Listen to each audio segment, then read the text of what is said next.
नमस्कार मित्रांनो, मी जयकर वाणके माझ्या चॅनलवर आपल्या सगळ्यांचे स्वागत करतो. मित्रांनो, 2 दिवसापूर्वी मी लेट्स मार्च हा जो पार्ट आहे त्याचा पहिला पार्ट मी आपल्या समोर सादर केलेला होता. त्यातला दुसरा पार्ट पेज नंबर 109, 110, 111 व 112 एवढा आहे. हा मी आपल्यासमोर सादर करतोय. तुम्हाला एक विनंती करेन व्हिडिओला सुरुवात करण्यापूर्वी, जर तुम्ही अजूनही पहिला पार्ट पाहिलेला नसेल तर कृपया तो पहिला पार्ट तुम्ही जरूर पहा. तर मग चला मित्रांनो, let's march part 2 page number 109. We can do it. आपण हे करू शकतो. You may ask that what can one person do. तुम्ही कदाचित हे विचारू शकता की एक माणूस काय करू शकतो. I could recall a story of my childhood. मला माझ्या बालपणातील एक गोष्ट इथं आठवते बघा. A heavy fire had broken out in the forest. जंगलामध्ये खूप मोठी आग लागलेली होती. All the animals were running away including lion the king of the forest. सगळे प्राणी जंगलामधले, ज्याच्यामध्ये त्या जंगलचा राजा सिंह तो सुद्धा पळत होते. Suddenly then he saw a tiny bird rushing towards the fire. अचानक तो जो जंगलचा राजा आहे सिंह, त्यानं एक पाहिलं, एक दृश्य त्याच्यासमोर आलं की एक छोटासा पक्षी तो आगीच्या दिशेनं धावत होता. रशिंग टुवर्ड्स द फायर, आगीच्या दिशेने तो निघालेला होता, बेगात धावत चाललेला होता. He asked the bird. त्यानं त्या पक्षाला विचारलं, what are you doing. The lion surprise. The bird replied. त्यानं त्या सिंहानं त्या पक्षाला विचारलं की तू काय करतोयस. आणि सिंहाला आश्चर्य वाटलं त्या पक्षाचं उत्तर ऐकून. I am going to extinguish the fire. Extinguish म्हणजे विझवणे. तर मी काय करतो, तर मी ही आग विझवत आहे, आग मी विझवायला निघालोय असं तो सांगतो. The lion laughed and said, how can you do it keeping just one drop of water in your beak. तो सिंह हसला आणि त्याने त्याला विचारलं की तुझ्या चोचीमध्ये फक्त एक पाण्याचा थेंब तू घेऊन निघालायस आणि तो एक थेंब तू त्या आगीवरती टाकणार, यातनं ती कशी काय शक्य आहे, कसं तू आज विझवणार ती आग. The bird was adamant and she said, I am doing my bit. आता जो पक्षी होता तो ॲडमंट होती ती, आणि त्याच्यानंतर त्यानं उत्तर दिलं. ॲडमंट या शब्दाचा अर्थ ठाम असणे, अविचल असणे किंवा हटवादी असणे. म्हणजे तो त्याच्या आपल्या निर्णयावरती, आपल्या कृत्यावरती तो ठाम होता तो पक्षी. आणि तिनं सांगितलं sorry, I am doing my bit. तर मी एक माझा जो छोटासा भाग आहे, हिस्सा आहे, अंश आहे, तो मी काय करते, ते मी करत आहे आग विझवण्याचा. 18 years ago, millions of individuals marched across the globe. 18 वर्षापूर्वी लक्षावधी माणसं त्यांनी काय केला, तर मार्च या शब्दाचा अर्थ चाल केली, कूच केली किंवा एकत्र चालले. तर ते सबंध अक्रॉस द ग्लोब म्हणजे जग.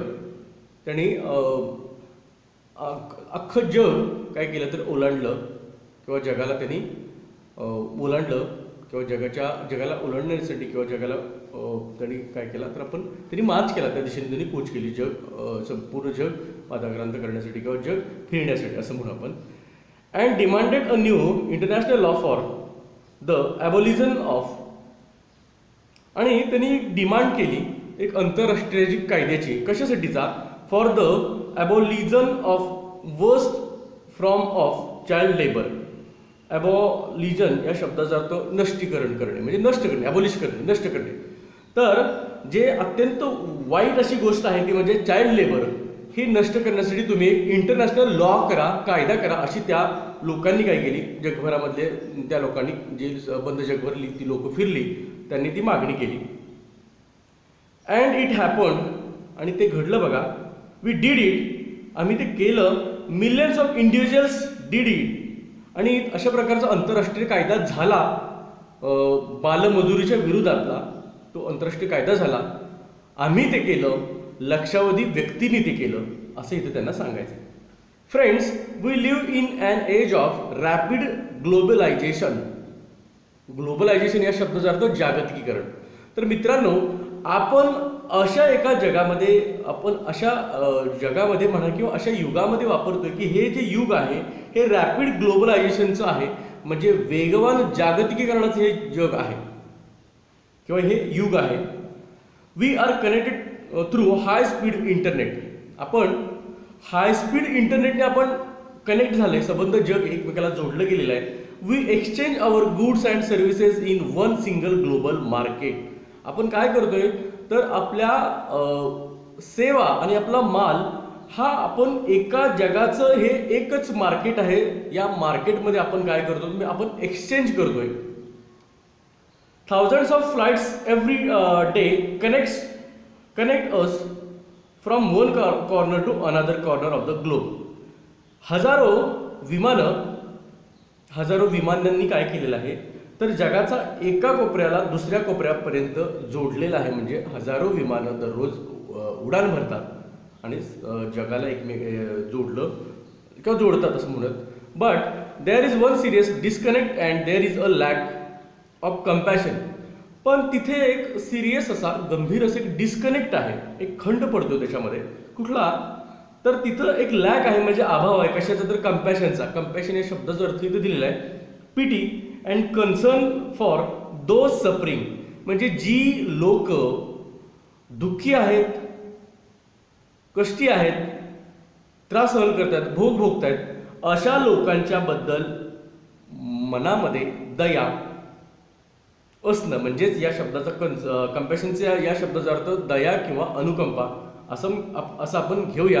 म्हणजे बघा, जग जोडलेलं आहे, पण याच्यामध्ये एका गोष्टीची मात्र काय आहे तर एक गोष्टीचा याच्यामध्ये अभाव आहे, तो म्हणजे दयेचा किंवा अनुकंपेचा.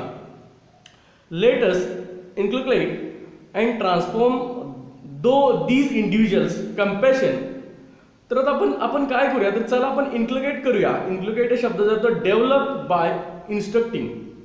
म्हणजे आपण मनावरती बिंबवूया, ठसवूया काय, अँड ट्रान्सफॉर्म, आणि तिचं परिवर्तन करूयात. These individuals compassion. या व्यक्तींची, ही जी काही माणसं होती यांची जी कम्पॅशन आहे, यांची जी दया अनुकंपा आहे, तिचं त्या दयेचं किंवा अनुकंपाचं ग्लोबल कम्पॅशनमध्ये म्हणजे जागतिक अनुकंपेमध्ये, जागतिक दयेमध्ये आपण काय करूयात तर तिचं रूपांतर करूयात, परिवर्तन करूयात, असं हे म्हणतायत. Let us globalise compassion. तर आपण आपल्या अनुकंपेला सुद्धा आपण काय करूयात, जागतिक बनवूयात. Mahatma Gandhi said, if we are to teach real peace in this world. Mahatma Gandhi असं म्हणालेले होते की जर तुम्हाला रिअल पीस म्हणजे खरी शांतता जर तुम्हाला जगामध्ये हे करायचे असेल, शिकवायचे असेल जगाला, we shall have to begin with. तर अशा वेळेला तुम्हाला आपल्याला काय करावं लागेल, बिगिन विथ चिल्ड्रन. तर आपल्याला मुलांपासून सुरुवात करावी लागेल या शांतता शिकवण्याची जगामध्ये. त्यासाठी आय हंबली ॲड, आणि मी याच्यामध्ये अगदी विनम्रपणे याच्यामध्ये एक गोष्ट मी ॲड करतो, याला मी जोडतो, अजून याच्यामध्ये भर टाकतो. Let us unite the world through the compassion for our children. आपण काय करूयात तर या जगाला, चला आपण या जगाला आपण युनाइट करूयात, एक करूयात. कशानं तर कम्पॅशन फॉर आवर चिल्ड्रन. म्हणजे आपल्या मुलांच्या बद्दल जी दया आहे, अनुकंपा आहे, या दयेनं अनुकंपेनं आपण काय करूया तर जगाला एक करूया. अत्यंत खूप उदात्त असे विचार कैलास सत्यर्थींनी या भाषणामध्ये मांडलेले आहेत. I ask who children are they who teach footballs yet never played with one. मी विचारतो ती मुलं कोण आहेत, कुणाची आहेत मुलं ती की जे काय करतात तर फुटबॉलला स्टिच करतायत, म्हणजे शिवतायत किंवा टाके घालतायत. फुटबॉल शिवणारी किंवा फुटबॉलला टाके टाकणारी मुलं कुणाची आहेत, आणि अद्यापही ते यातलं एकही मूल त्या फुटबॉल खेळत नाही. म्हणजे जे फुटबॉल तयार करतात, शिवतात, फुटबॉलचे टाके टाकतात, त्यातल्या मुलाला तो फुटबॉल खेळायला मिळत नाही, ती मुलं कुणाची आहेत? Who children are they who harvest cocoa yet have never tasted chocolate? ती मुलं कुणाची आहेत की ज्यांनी काय केलं तर कोकोला हार्वेस्ट केलं, कोकोचं पीक जे आहे त्याची कापणी केली, एकत्र केलं, त्याचं हार्वेस्ट केलं, पण त्यांनी अद्यापही चॉकलेटची टेस्ट कशी आहे याची चव मात्र घेतली नाही, चॉकलेटची चव घेतली नाही. ती मुलं कुणाची आहेत? Who children are they who are dying of Ebola? Ebola नावाचा एक अत्यंत घातक असा आजार आहे आफ्रिकन देशामध्ये. तर इबोला या रोगानं मरणारी मुलं कुणाची आहेत? Who children are they who are kidnapped and held hostage? ती मुलं कुणाची आहेत की जी किडनॅप्ड होतात, ज्यांचं अपहरण केलं जातं आणि हेल्ड हॉस्टेज म्हणजे ओलीस धरली जातात. ती मुलं ओलीस धरली जातात. ती मुलं कुणाची आहेत? They are all our children. या तीनही चारही प्रश्नांचे उत्तर त्यांनी स्वतः दिले आहेत. ती मुलं आपली आहेत. I remember an 8-year-old girl we rescued from intergenerational forced labour from stone quarries. Quarries या शब्दाचा अर्थ खाण, म्हणजे स्टोन क्वारीजचा अर्थ दगडाची खाण. तर मला आठवतं की एका I remember an 8-year-old girl, एक 8 वर्षाची मुलगी की जिला आम्ही काय केली, रेस्क्यू केली, जिची सुटका केली. कशापासनं? फ्रॉम इंटरजनरेशनल म्हणजे पिढ्यानपिढ्या, एका पिढीपासून दुसऱ्या पिढीपासून तिसऱ्या पिढीपर्यंत. Forced labour from stone queries म्हणजे पिढीजात ज्यांचं अगदी जुलमानं जबरदस्तीनं ज्यांना दगड खाणीमध्ये काम करायला लावलं जातं, अशा एका 8 वर्षाच्या मुलीला आम्ही काय केलं तर आम्ही त्याची सुटका केली त्या जाचापासून, त्या जुलमापासून. तुम्हाला लक्षात आलेलं असेल, इंटरजनरेशनल म्हणजे काय तर एका पिढीनं तेच केलं, तेच दुसऱ्या पिढीनं, तेच पुढच्या पिढीनं, अशा प्रकारे. इथं अर्थ आहे बघा, इन्व्हॉल्विंग सेव्हरल जनरेशन्स म्हणजे अनेक पिढ्या त्याच्यामध्ये इन्व्हॉल्व्ह असणाऱ्या. When she was sitting in my car right after her rescue she asked me why did you not come earlier? ज्यावेळेला आम्ही त्या मुलीची सुटका केली आणि ती मुलगी माझ्या शेजारी माझ्या कारमध्ये बसलेली होती, त्यावेळेला तिने मला प्रश्न विचारला की तुम्ही या अगोदर का नाही आलात? तुम्ही यायला खूप उशीर केलात, याच्या अगोदर तुम्ही का नाही आलात? हर अँग्री क्वेश्चन्स स्टील शेक मी. तिचा जो अँग्री असा क्वेश्चन होता त्याने मला अक्षरशः शेक्स केलं. म्हणजे काय केलं तर मला हलवून सोडलं किंवा त्यानं मला धक्का दिला त्या प्रश्नानं. And has the power to shake the whole world. आणि त्या प्रश्नामध्ये सबंध जगाला हलवून सोडण्याची, हादरवून सोडण्याची किंवा जगाला धक्का देण्याची सुद्धा त्या प्रश्नामध्ये पॉवर आहे. Her question is for all of us. आणि तो प्रश्न तो आम्हा सगळ्यांच्यासाठीचा होता. What are we doing? आपण काय करतोय? What are we waiting for? आपण कशाची वाट बघतोय आपण? How many girls will we allow to go without rescue? अशा किती मुलींना आपण त्यांची सुटका न करता तशाच राहू देऊ शकतोय आपण? बंदित वासात त्यांना किती दिवस अशा प्रकारे राहू देऊ, असं ते इथं विचारतायत. Children are questioning our inaction and watching our actions. तर बघा, जी मुलं आहेत की नाही ती आपल्या इनॅक्शनवरती क्वेश्चन्स करतायत.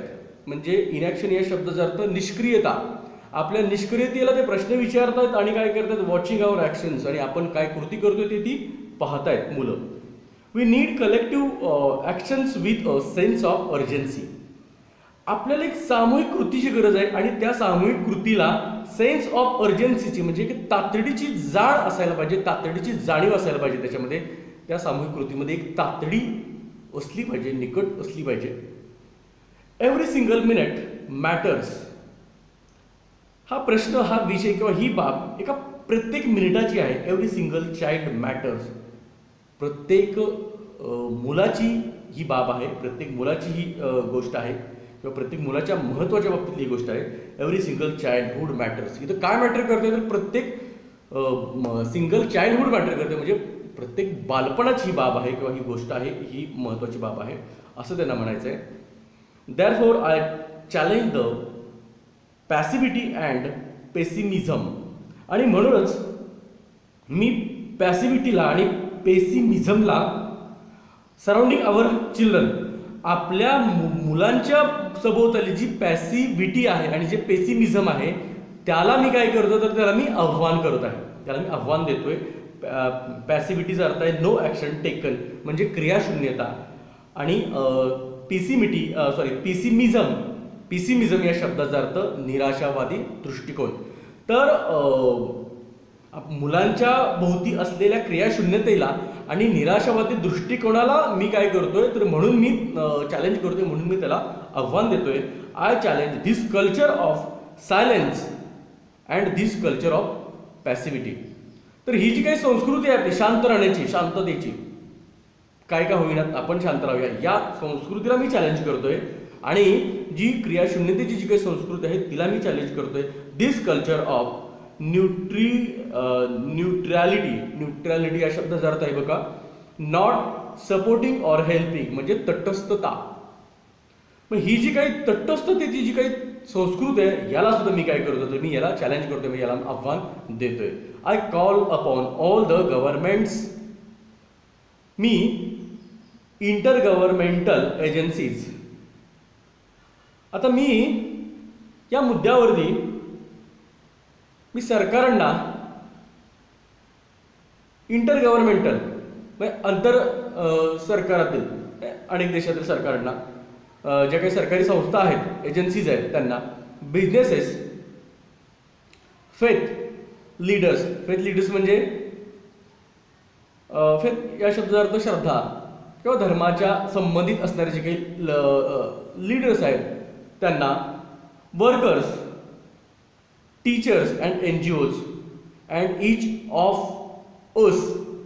मी त्यातल्या वर्कर्सना सुद्धा मी या मुद्द्यावरती मी बोलवतोय, टीचर्सना सुद्धा, NGOsना सुद्धा. NGOs या शब्दाचा अर्थ नॉन गव्हर्नमेंट ऑर्गनायझेशन्स म्हणजे गैर शासकीय संस्था आहेत त्यांना.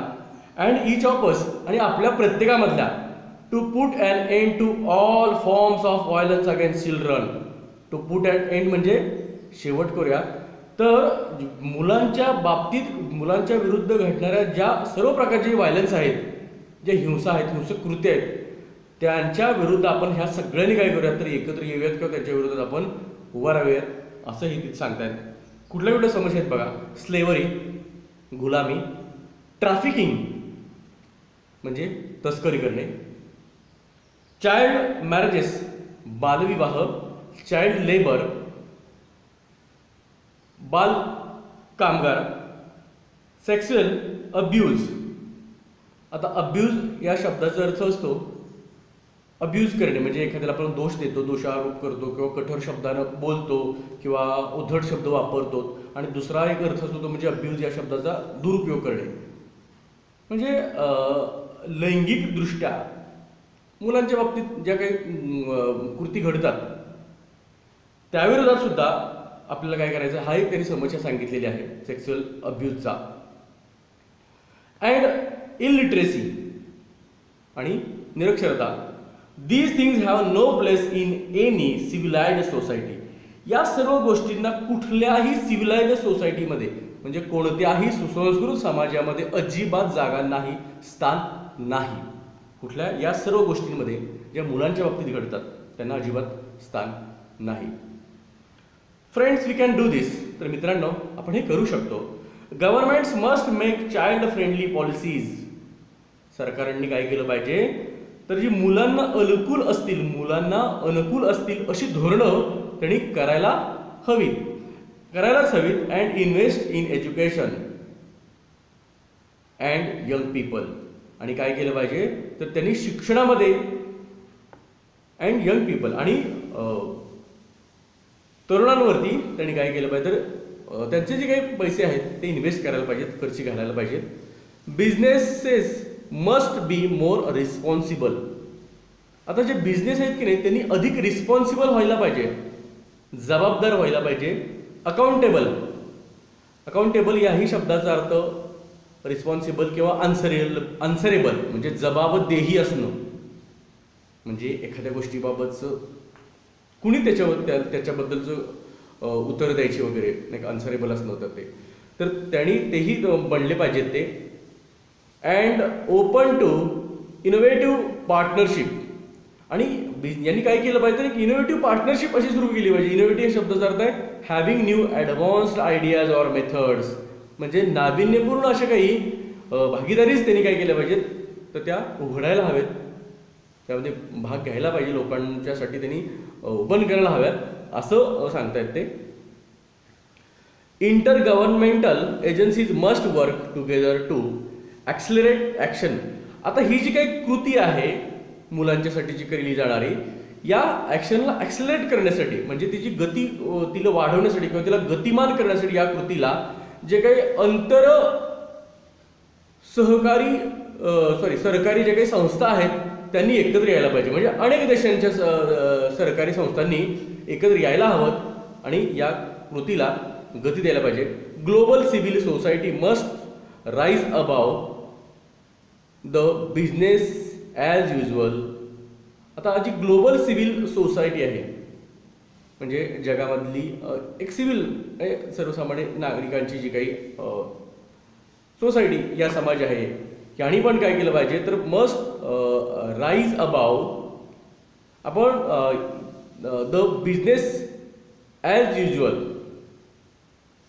आणि जे नेहमीचपणाचं एकसारखेपणाचे जे बिझनेस आहेत याच्यावरती उठायला पाहिजे, यापासून वर यायला पाहिजे. फ्रॅगमेंटेड अजेंडाज या शब्दाचा अर्थ, अजेंडाज म्हणजे एखाद्या विषय, मुद्दा. फ्रॅगमेंटेडचा अर्थ स्प्लिट अप ऑर डिसयुनिफाईड, म्हणजेच काय, तर छोटे छोटे तुकडे केलेले किंवा भाग केलेले, विभाजित केलेले.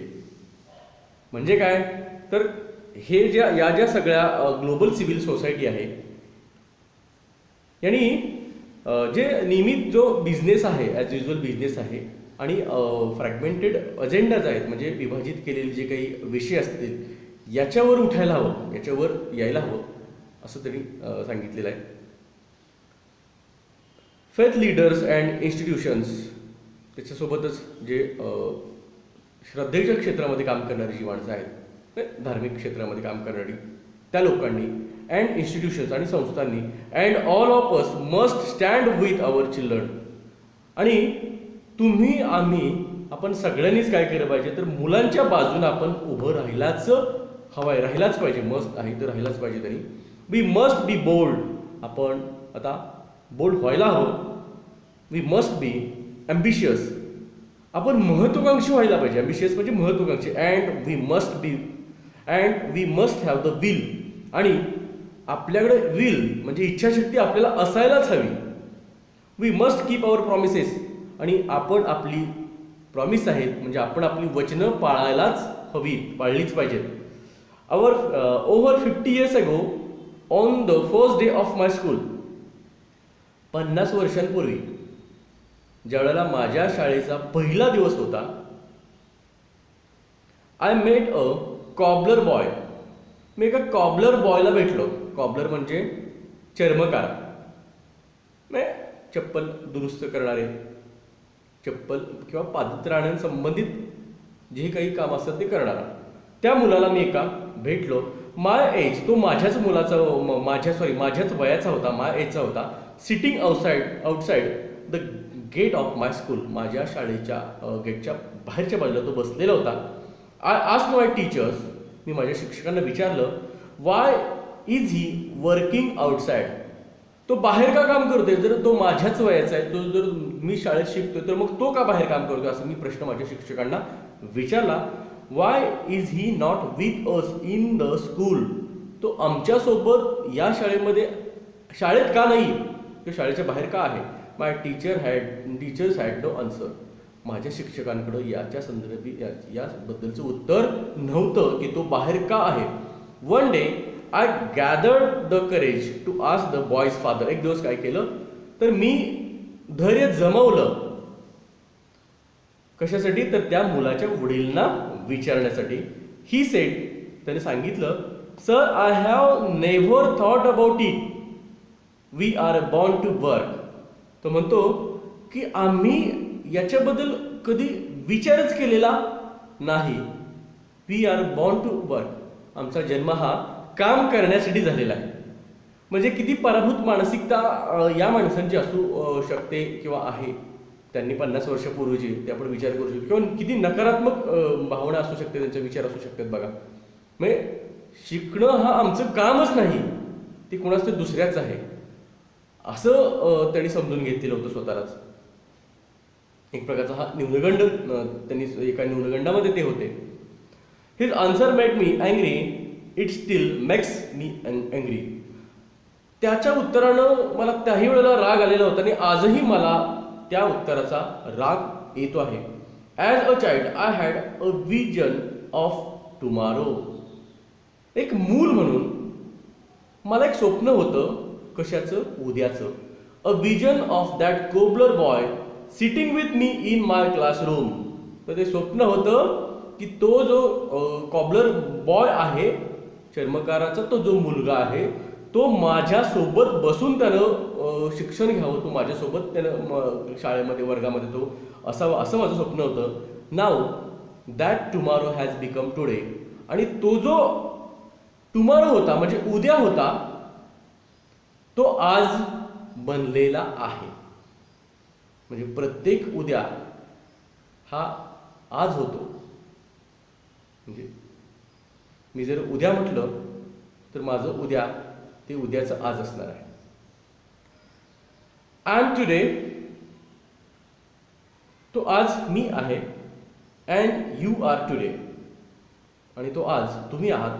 Today it is time for every child to have a right to life. तर आज ही एक वेळ आहे की ती प्रत्येक मुलासाठी ती जी वेळ आहे कशाची? To have a right to life, म्हणजे जीवनाचा अधिकार. राईट टू फ्रीडम, स्वातंत्र्याचा अधिकार. राईट टू हेल्थ, आरोग्याचा अधिकार. राईट टू एज्युकेशन, शिक्षणाचा अधिकार. राईट टू सेफ्टी, सुरक्षिततेचा अधिकार किंवा सुरक्षेचा अधिकार. राईट टू डिग्निटी, प्रतिष्ठेचा अधिकार किंवा सेल्फ रिस्पेक्टचा अधिकार. राईट टू इक्वॅलिटी, समानतेचा अधिकार. अँड राईट टू पीस, आणि शांततेचा अधिकार. मित्रांनो, खूप मोठे उदात्त असे विचार कैलास सत्यार्थींनी इथं मांडलेले आहेत की जे खरोखरच सर्वसामान्य माणसांच्या कधीही डोक्यात येत नाहीत. इतके मोठे विचार या माणसानं मांडलेले आहेत, आणि म्हणूनच नोबेल प्राइज विनर असलेली ही व्यक्तिमत्व आहे. Today beyond the darkness I see the smiling faces of our children in the blinking stars. आज अंधाराच्या पलीकडं मी काय पाहतोय माहितीये? तर ब्लिंकिंग स्टार्समध्ये, लुकलुकणाऱ्या चांदण्यांमध्ये मी हसणाऱ्या मुलांचे चेहरे पाहतोय. Today in every wave of every ocean. आज प्रत्येक सागराच्या प्रत्येक लाटेमध्ये I see my children are playing and dancing. मी पाहतोय की माझी मुलं ही खेळत आहेत, नाचत आहेत, आणि लुकलुकत्या चांदण्यांमध्ये मला त्यांचे हसणारे चेहरे मी पाहतोय आज. Today is every plant in every tree and mountain. आज प्रत्येक झाडामध्ये, प्रत्येक वनस्पतीमध्ये, प्रत्येक आणि पर्वतामध्ये I see our children growing freely and with dignity. मी पाहतोय की आपली मुलं वाढत आहेत, मोठी होत आहेत. तीही कशी? फ्रीली, अगदी मुक्तपणे ती वाढत आहेत, मोठी होत आहेत, आणि विथ डिग्निटीनं, प्रतिष्ठेनं, आत्मसन्मानानं, सेल्फ रिस्पेक्टनं ती मुलं वाढत आहेत असं मी पाहतोय. Friends, I want you to see and feel this today inside you. मित्रांनो, हा जो काही टुडे आहे, आज आहे, हा तुम्ही पाहावा आणि तो तुम्ही स्वतःमध्ये, आतल्या बाजूला तुमच्यामध्ये तो तुम्हाला जाणीव त्याची व्हावी असं मला वाटतंय. म्हणजे मला जो आज टुडे वाटतोय तो तुमच्यामध्ये सुद्धा त्याची जाणीव तुमच्यात सुद्धा व्हावी, तुम्हाला सुद्धा व्हावी आणि तुम्ही सुद्धा तुमच्यातला तो टुडे पाहावा असं मला वाटतंय. My dear sisters and brothers, माझ्या प्रिय बहिणींनो आणि भावांनो, as I said many interesting things are happening today. मी असं सांगितलेलं आहे की आज अशा अनेक इंटरेस्टिंग गोष्टी आहेत की ज्या आज घडत आहेत. May I please request you to put your hand close to your heart. तर मी तुम्हाला कृपया एक विनंती करते की तुम्ही काय करा, तर तुमचा हात तुम्ही तुमच्या हृदयाजवळ ठेवा. क्लोज युअर आईज, तुम्ही तुमचे डोळे बंद करा आणि and feel the child inside you. आणि हृदयाजवळ हात ठेवा, डोळे बंद करा आणि तुमच्यातलं जे तुमच्यामध्ये असणार जे काही मूल आहे त्या मुलाला पहा, त्या मुलाची जाणीव करून घ्या. I am sure you can. मला खात्री आहे की तुम्ही हे करू शकता. Now listen to that child. Listen please. तुम्ही जेव्हा तुमच्या हृदयावरती हात ठेवाल, हृदयाजवळ हात ठेवाल, डोळे बंद कराल आणि तुम्ही तुमच्यातलं मूल, प्रत्येक माणसामध्ये एक मूल असतं, फक्त त्यानं ते आपल्या आतलं मूल पाहिलं पाहिजे. त्यातलं जे मूल आहे ते तुम्हाला निश्चितच, तुम्हाला त्याचे बोलणं ते ऐकायला मिळेल, ते मूल तुम्हाला जाणवेल. फक्त तुम्ही हे करू शकता आणि कृपया ते मूल काय जे बोलत आहे ते ऐका. Today I see thousands of Mahatma Gandhis. आज मी हजारो महात्मा गांधी पाहतोय. नेल्सन मंडेला पाहतोय, नेल्सन मंडेलाज. मी हजारो नेल्सन मंडेला पाहतोय. And Martin Luther Kings calling on us. आणि हजारो मार्टिन ल्युथर किंग्स, ही सगळे हजारो, एक व्यक्ती असलेली ही हजारो व्यक्तिमत्व आपल्याला काय करतायत, आपल्याला बोलवतायत. Let us democratise knowledge. इथं बघा, डेमोक्रेटाइजचा अर्थ आहे मेक डेमोक्रॅटिक. म्हणजे तर चला, जे ज्ञान आहे त्या ज्ञानाचं त्याच्यामध्ये लोकशाही आणूयात, त्या ज्ञानाचं लोकशाहीकरण करूयात. Let us universalise justice. तर चला, जो न्याय आहे त्याचं वैश्विकीकरण करूया. टुगेदर, एकत्र येऊयात. Let us globalise compassion. आपण सगळे एकत्र येऊयात आणि चला आपण काय करूयात, तर जी कणव आहे, दया आहे, तिचं जागतिकीकरण करूयात, ती संबंध जगभर तिला पसरूयात. I call upon you in this room. या खोलीमध्ये, या हॉलमध्ये मी तुम्हा सगळ्यांना बोलावलंय. And all across the world. आणि संबंध जगभरामधील प्रत्येक व्यक्तीला मी मुलांच्यासाठी जे काही महान कार्य आहे त्याच्यासाठी मी प्रत्येकाला मी आवाज दिलेला आहे. I call for a march from exploitation to education. Exploitation या शब्दाचा अर्थ टेक अनडू ॲडव्हान्टेज ऑफ. म्हणजे एखाद्या गोष्टीचा गैरफायदा घेणे, किंवा शब्दशः अर्थ सांगतो, एक्सप्लॉयटेशन मीन्स शोषण, एखाद्याचं शोषण करणे. तर बघा, तर आता इथे मार्च या शब्दाचा अर्थ, टू मार्च म्हणजे काय, तर चाल करून जाणे, कूच करणे किंवा सोबत चालणे. तर मग आपण काय करूयात, तर आपण चला कूच करूयात शोषणाकडनं शिक्षणाकडं. Exploitation to education. म्हणजे आपण आपली जी काही चाल आहे, आपली जी कूच आहे, ती शोषणाकडनं आपण शिक्षणाकडे करूयात. I call for a march from poverty to shared prosperity. मी तुम्हा सगळ्यांना बोलवते कशासाठी, तर आपण कूच करूयात. कुठून, पॉवर्टीपासनं टू शेअर्ड प्रॉस्पॅरिटी. प्रॉस्पॅरिटी म्हणजे समृद्धी, पॉवर्टी मीन्स दारिद्र्य. तर आपण दारिद्र्यापासनं शेअर केलेल्या प्रॉस्पेरिटीकडं म्हणजे समृद्धीकडं. पण ती समृद्धी आपोआप आलेली नाही, ती शेअर करायची, आपल्याला एकमेकाला द्यायची आहे. माझ्याकडची जास्ती जी आलेली जी समृद्धी आहे ती मी पुढं द्यायची कोणाला तरी. दॅट इज कॉल्ड, असं त्यांना सांगायचं आहे. A march for slavery to liberty. आपल्याला कूच करायचे, चाल करायचे कुठनं, स्लेव्हरी गुलामगिरीपासनं लिबर्टीपर्यंत, म्हणजे स्वातंत्र्यापर्यंत. And march from violence to peace. आणि तशीच चाल आपल्याला कुठून करायची आहे, व्हायलन्सपासनं, हिंसेपासनं शांततेकडे आपल्याला कूच करायची आहे. Let us march from ignorance to awakening. Ignorance म्हणजे अज्ञान. तर मग चला आपण अज्ञानापासनं अवेकनिंगकडं म्हणजे जागृतीकडं कूच करूयात, जागे होण्याकडे कूच करूयात. Let us march from darkness to light. चला आपण अंधारापासनं प्रकाशाकडे चाल करूया. Let us march from mortality to divinity.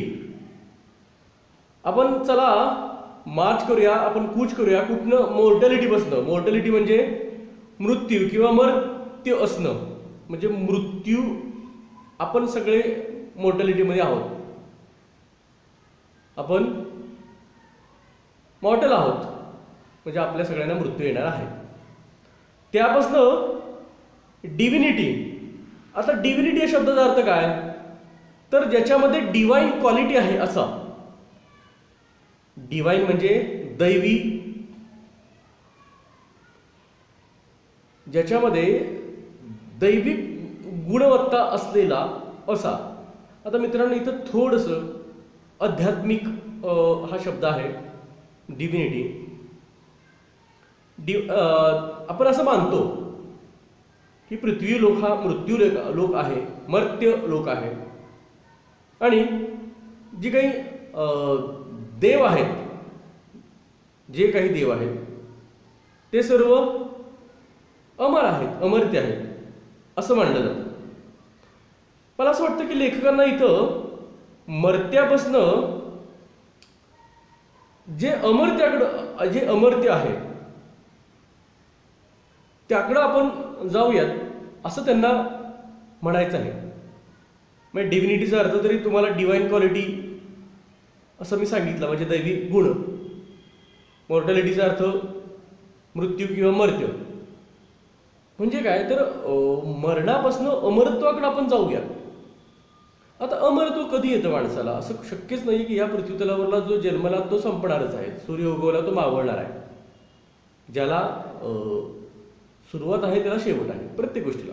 तर मग अमर कसं होतं, तर मला असं वाटतं, माझा असा तर्क आहे बरं, की जाता जाता लेखकाला असं सुचवायचं आहे की आपण असं काहीतरी काम करूया की त्यामुळं त्या कामानं आपण काय करू, तर त्या कामानं आपण जिवंत राहूया. म्हणजे त्या कामामध्ये ते कामाच्या रूपानं आपण डिव्हिनिटी आपल्याकडं यावी. बरीच मोठी माणसं आहेत की ज्यांनी केलेलं कामात आज ती माणसं जिवंत आहेत, त्यांचे विचारानं जिवंत आहेत, त्यांच्या कृत्यानं जिवंत आहेत. आज ती माणसं प्रत्यक्षात त्यांचा देह जरी नसला तरी सुद्धा ती आजही त्यांच्या कामानं, विचारानं, त्यांच्या आदर्शानं जिवंत आहेत. आणि आपण असं काहीतरी करूयात, आपण मर्त्य आहोत, आपला मृत्यू कधीतरी होणारच आहे, पण असं काहीतरी आपण काम करूयात की ज्यामुळे काय होईल, तर ते काम अमर राहील. ज्या कामामध्ये दैवी गुण असे, म्हणजे देव म्हणजे जो पवित्र असतो, जो मंगल असतो, जो गुण आहे, जो अनाकलनीय आहे असा, ह्या सगळ्या दैवी गुण आहेत, जो निर्दोष आहे, दोषरहित आहे, असं काहीतरी करूयात. म्हणजे त्यांना असं सुचवायचं असेल की आपल्याकडं दोष आहेत, त्या दोषापासून आपण निर्दोषाकडे आपण जाऊयात, अमंगलाकडपासून आपण मांगल्याकडे जाऊयात, अपवित्रतेपासून आपल्याला पावित्र्याकडे जाऊयात, असं त्यांना तिथं सुचवायचं असावं असं मला असं वाटतं. लेटस्ट मार्च. तर मग चला आपण चाल करूयात, चला आपण काय करूयात, कूच करूयात, किंवा चला आपलं मार्ग संक्रमण करायला सुरुवात करूयात. तर मित्रांनो, Nobel acceptance speech by Kailash Satyarthi यांना नोबेल पुरस्कार ज्यावेळेला दिला गेला त्यावेळेचं नोबेल पुरस्कार स्वीकारतानाचं हे भाषण आहे याचे दोन भाग आहेत. भाषण खूप मोठं आहे आणि थोडंसं ते तुम्हाला व्यवस्थित समजावं याच्यासाठी मी अगदी कमी स्पीड, म्हणजे स्पीड नव्हतंच म्हणा, पहिला व्हिडिओ खूप मोठा झाला 45 मिनिटाचा, हा जरा थोडासा 1-5 मिनिटानं कमी होईल. तर मी तुम्हाला जाता जाता विनंती करतो, कृपया माझा व्हिडिओला लाईक करा, माझा व्हिडिओ शेअर करा, माझा चॅनल जर तुम्ही अजूनही सबस्क्राईब केलं असेल तर सबस्क्राईब करा. या व्हिडिओचा पहिला पार्ट पण अगदी नक्की पहा. आणि मित्रांनो, यात जे काही विचार असतील ते थोडेसे आपण आपल्या मनाला थोडंसं ते विचार जाणवून घेण्याचा प्रयत्न करावा. तुम्ही, मी, आपण सगळ्यांनीच मुलांच्या बाबतचे जे काही हक्क अधिकार मुलांचे आहेत त्याच्याबाबत.